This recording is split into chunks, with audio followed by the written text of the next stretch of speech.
अस्सलाम स्टूडेंट्स, मैं हूं आपका physics teacher Mohammad Aamir. Students, हम लोग चैप्टर 5 डिस्कस कर रहे हैं। लास्ट टॉपिक में हमने एंगुलर वेलोसिटी और एंगुलर एक्सेलरेशन डिस्कस किया था। उम्मीद करता हूं कि आप लोग साथ के साथ तैयार कर रहे होंगे और पढ़ रहे होंगे। स्टूडेंट्स, आज हमारा टॉपिक जो है वो भी अमूमन शॉर्ट स्टोरी ही आता है, relation between linear and angular velocities, या अमूमन ये हमारे पास शॉर्ट स्टोरी आता है, prove that v is equal to r omega. इसको प्रूव करते हैं बेटा। फॉर एग्जांपल हमारे पास एक ऑब्जेक्ट है जो पॉइंट p1 से कुछ टाइम डेल्टा t के बाद पॉइंट p2 पर पहुंचा। उसने जो लीनियर डिस्प्लेसमेंट p1 से p2 तक कवर किया उसको हम s कह देते हैं। तो कहते हैं body moves from point p1 to p2 in time del t। तो डिस्टेंस जो है लीनियर डिस्टेंस p1 से p2 तक उसको आप del s कह दें, और जो एंगुलर डिस्प्लेसमेंट होगा वो क्या होगा हमारे पास डेल्टा थीटा। अब हमने एक फार्मूला पढ़ा हुआ है del s is equal to r del theta. del मतलब चेंज, क्योंकि जब बॉडी मूव कर रही है लीनियर डिस्टेंस या डिस्प्लेसमेंट चेंज हो रहा है, थीटा एंगुलर डिस्प्लेसमेंट भी चेंज हो रहा है, लेकिन रेडियस तो चेंज नहीं हो रहा, इसके साथ डेल नहीं लगाया।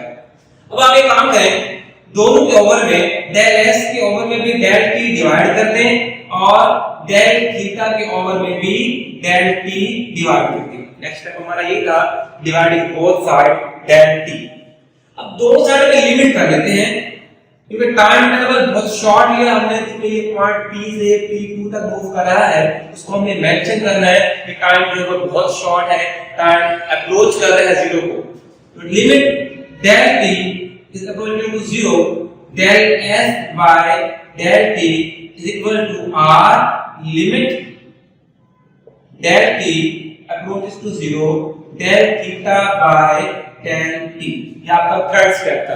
पहला स्टेप फॉर्मूला आपने लिखा, सेकंड में बोथ साइड डिवाइड किया del t को, और थर्ड स्टेप में आपने क्या किया, दोनों साइड लिमिट ले ली। अब जब हमने लिमिट ली और आप देखें तो del s by del t है, ये बेटा फॉर्मूला बनता है लीनियर वेलोसिटी का, और बेटा आपका r वैसे, और ये फॉर्मूला बनता है बेटा किसका, एंगुलर वेलोसिटी का। आपका फॉर्मूला होगा prove v equal to r omega. बच्चों याद रखिएगा, जब बॉडी सर्कुलर मोशन में होती है तो पार्टिकल की जो लीनियर वेलोसिटी होती है हमेशा अलोंग द टेंजेंट होती है, इसीलिए हम लीनियर वेलोसिटी को टेंजेंशियल वेलोसिटी भी कहते हैं। तो ये फॉर्मूला हमारे पास बन जाएगा vt is equal to r omega t, इसको आप लिख सकते हैं।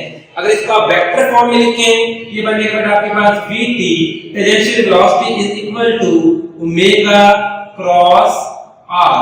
तो ये आपका वेक्टर फॉर्म बन गया, ये फॉर्मूला आपका प्रूव हुआ। तो ये रिलेशनशिप किसकी थी बेटा, लीनियर और एंगुलर वेलोसिटी।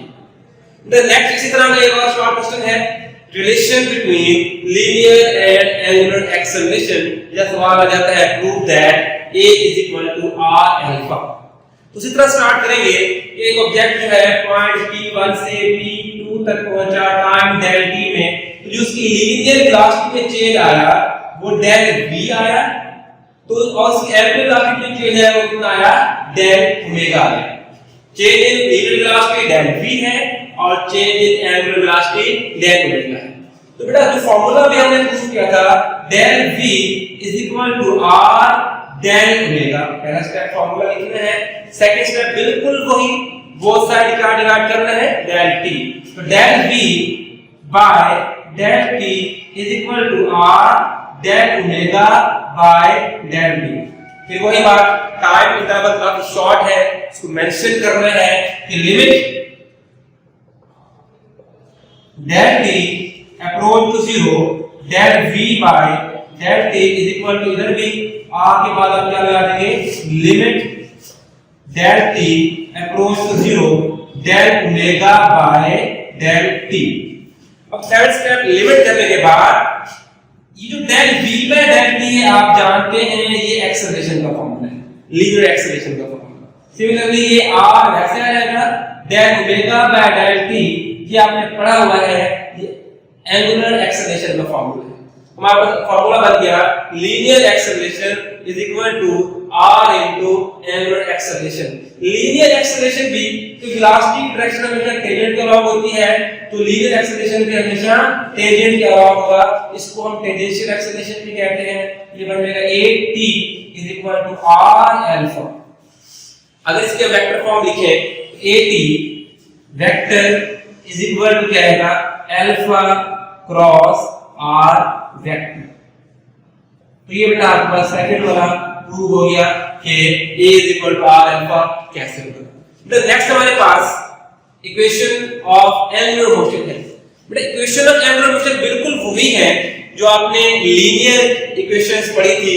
आपने पढ़ा था first equation of motion vf is equal to vi plus at, second s is equal to vit plus rpt square, और थर्ड आपने पढ़ी थी 2as is equal to vf square minus vi square. Conditions आपने वहां discuss की थी कि ये तब वैलिड है जब एक्सेलरेशन क्या हो, कांस्टेंट हो, बॉडी यूनिफॉर्म लीनियर वेलोसिटी से मूव कर रही हो।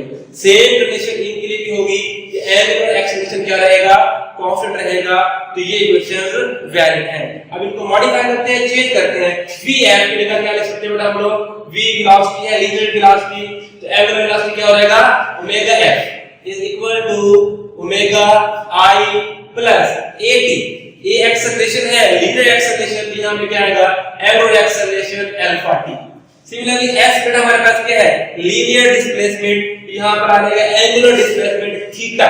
Theta is equal to vi की जगह पे क्या रहेगा ओमेगा i और t वैसे प्लस 1/2 एक जगह पे क्या रहेगा alpha and t square. Similarly बेटा ये इक्वेशन भी चेंज करते हैं, तो क्या है 2 एक जगह पर क्या आता है अल्फा s डिस्प्लेसमेंट लीनियर वाला, एंगुलर वाले में क्या आएगा थीटा, तो 2 alpha theta is equal to vf square, v linear velocity, angular velocity क्या आएगा omega f square minus omega i square. तो मुझे ये छोटे छोटे रिलेशन थे जो आपने याद करने हैं, इनको बुक से पढ़िएगा और अगर कोई सवाल हो तो मुझसे पूछिएगा। अल्लाह हाफिज़।